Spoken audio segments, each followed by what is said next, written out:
wave optics topic la example sum 8th sum பார்க்கலாம் பாருங்க.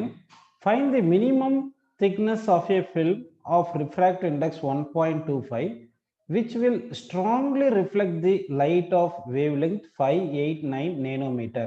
Also find the minimum thickness of the film to be anti-reflecting அப்படின்னு கேட்டிருக்காங்க. So இங்கே பார்த்தீங்கன்னா இப்போ லைட் வந்து இன்சிடென்ட் ஆகுது. இந்த இன்சிடென்ட் ஆகிற லைட் வந்து ரேரர் மீடியம்லேருந்து, அதாவது ஏர் மீடியம்லேருந்து இந்த ஃபில்மில் என்டர் ஆகுது. இங்கே பாருங்க, இங்கே டாப் சர்ஃபேஸ்னு ஒன்று இருக்குது. இந்த ஏசிஇன்றது ஒரு டாப் சர்ஃபேஸ், அடுத்து பாட்டம் சர்ஃபேஸ் பிடிஇன்னு இருக்கு. இப்போ ஆக்சுவலாக லைட் வந்து ஒரு மீடியம்லேருந்து இன்னொரு மீடியமில் பாஸ் ஆகும்போது part of the light reflect ஆகும், பார்ட் ஆஃப் தி லைட் வந்து ரிஃப்ராக்ட் ஆகும். ஆனால் percentage of light reflected, percentage of light refracted வந்து டிபெண்ட்ஸ் ஆன் அந்த பவுண்டரியை பொறுத்து இருக்கு.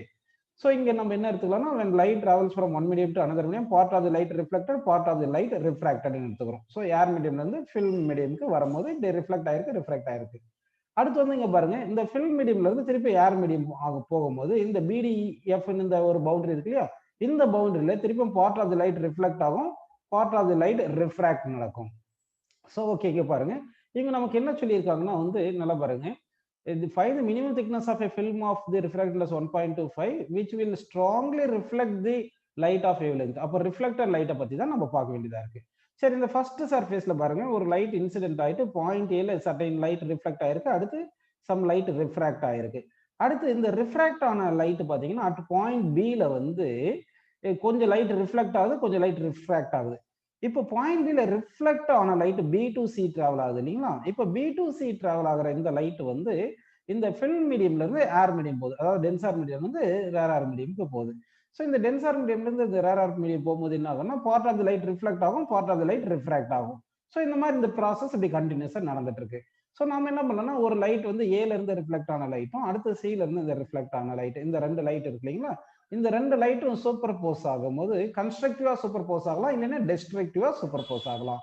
கன்ஸ்ட்ரக்டிவா சூப்பர் போஸ் ஆச்சுன்னா நமக்கு என்ன இருக்குன்னா, ரிஃப்ளெக்டட் லைட் நல்லா வெளியில வரும்போது லைட் அதிகமா இருக்கும், அது ஸ்ட்ராங்லி ரிஃப்ளெக்டட் அப்படின்னு எடுத்துக்கலாம். இதே ஒரு இந்த ரெண்டு லைட்டை வந்து நமக்கு சூப்பர் போஸ் ஆகும்போது டெஸ்ட்ரக்டிவா சூப்பர் போஸ் ஆச்சுன்னு வச்சுங்க. அப்போ டெஸ்ட்ரக்டிவா சூப்பர் போஸ் ஆச்சுன்னா என்ன ஆகும்னா, உங்களுக்கு லைட் வரவே வராது.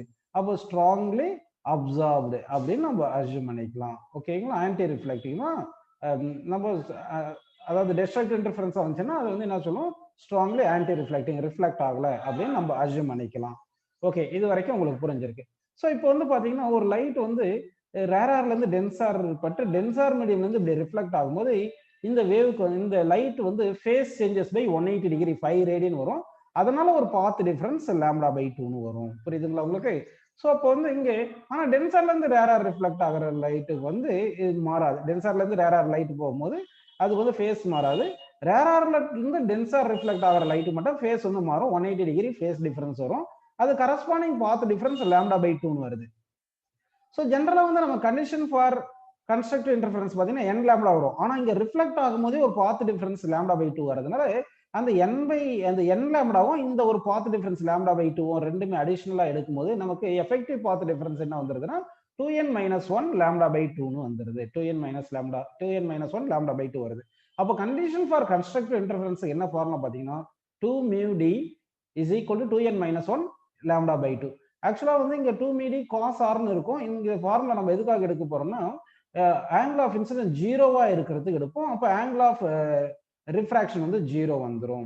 ஆக்சுவலான ஃபார்முலா வந்து இதுக்கு என்ன ஃபார்முலா பார்த்தீங்கன்னா, இந்த 2 mu d into cos r is equal to 2n - 1 lambda by 2 அப்படின்னு இருந்திருக்கும்.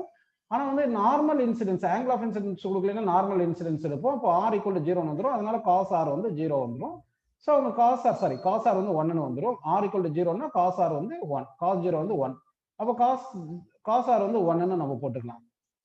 அப்படி போட்டோம்னா உங்களுக்கு என்ன ஃபார்முலா இருக்கு பாருங்க, 2 mu d into 2n - 1 lambda by 2 வந்துருக்கு. இதுதான் கண்டிஷன் ஃபார் கன்ஸ்ட்ரக்டிவ் இன்டர்ஃபரன்ஸ் இந்த ஃபார்முலா.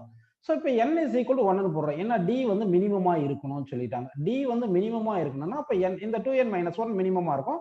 அப்போ n-க்கு வந்து மினிமம் வேல்யூ வந்து 1 நம்ம போட்டுருவோம். அப்படி போட்டோம்னா 2 mu d is equal to இங்கே 2 into 1 2 2 - 1 வந்து 1 வந்து லாம்டா பை 2 அப்படின்னு நமக்கு கிடைச்சிருக்கு. இதுல இருந்து நமக்கு டி தானே வேணும், minimum thickness of the film. சரிங்களா, மியூன்றது ரிஃப்ராக்ட் இண்டெக்ஸ், டின்றது திக்னஸ் ஆஃப் தி ஃபில்ம் இங்க காமிச்சிருக்காங்க பாருங்க, இதுதான் டி. ஓகேங்களா, டி இஸ் ஈக்குவல் என்ன வரும் பாருங்க, அப்போ லாம்டா இந்த 2 இங்க கீழே வந்துச்சுன்னா 2 × 2 4ன்னு வந்துருது, அந்த மியூ இங்கே போட்டுக்கலாம். இப்போ வந்து லாம்டா நமக்கு என்ன கொடுத்துருக்காங்க பாருங்க, 589 நேனோமீட்டர். அப்போ 589 நேனோமீட்டர் அப்படின்னு போட்டுங்க, டிவைட் பை இந்த 4ன்னு எழுதிக்கிங்க, இன்ட்டு மியூ. மியூ எவ்வளோ கொடுத்துருக்காங்க 1.25, அது 1.25 போட்டுக்கலாம். ஓகேங்களா, ஸோ இது வந்து 589 போட்டு டிவைட் பை 4 இன்ட்டு 1.25 நம்ம 5/4ன்னு எழுதிக்கலாம் இல்லையா. இந்த 4 கேன்சல் பண்ணிட்டு இந்த 5ம் இந்த 589ம் இது நேனோமீட்டர்லேயே இருக்கு ஆன்சர், புரியுதுங்களா.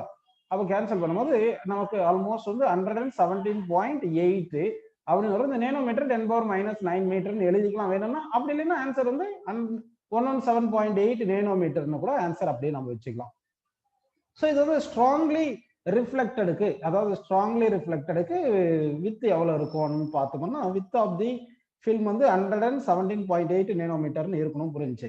இதே ஸ்ட்ராங்லி ஆன்டி ரிஃப்ளெக்டிங் வேணும்னா அப்போ என்ன பண்ணும், இந்த ஃபர்ஸ்ட் சர்ஃபேஸ்ல ரிஃப்ளெக்ட் ஆன லைட்டும் செகண்ட் சர்ஃபேஸ்ல ரிஃப்ளெக்ட் ஆகி வந்து அடுத்து ரிஃப்ராக்ட் ஆகுதுல, இந்த ரெண்டு லைட்டும் எப்படி சூப்பர் போஸ் ஆகணும் பார்த்தீங்கன்னா வந்து டெஸ்ட்ரக்டிவ்லி சூப்பர் போஸ் ஆகணும். சரிங்களா, அப்போ டெஸ்ட்ரக்டிவ்லி சூப்பர் போஸ் ஆகணும் அப்படின்னு எடுக்கணும். ஸோ இங்கே வந்து இது பாருங்க, டெஸ்ட்ரக்டிவ்லி சூப்பர் போஸ் ஆகணும். ஆல்ரெடி வந்து ஃபர்ஸ்ட் ரேரார்லேருந்து டென்சார் அட் ஏல வந்து ரிஃப்ளெக்ட் ஆகிற லைட்டுக்கு வந்து ஃபேஸ் டிஃபரன்ஸ் 180 டிகிரி வந்துடும், அதனால பாத் டிஃபரன்ஸ் ஒரு λ/2 வந்திருக்கும்.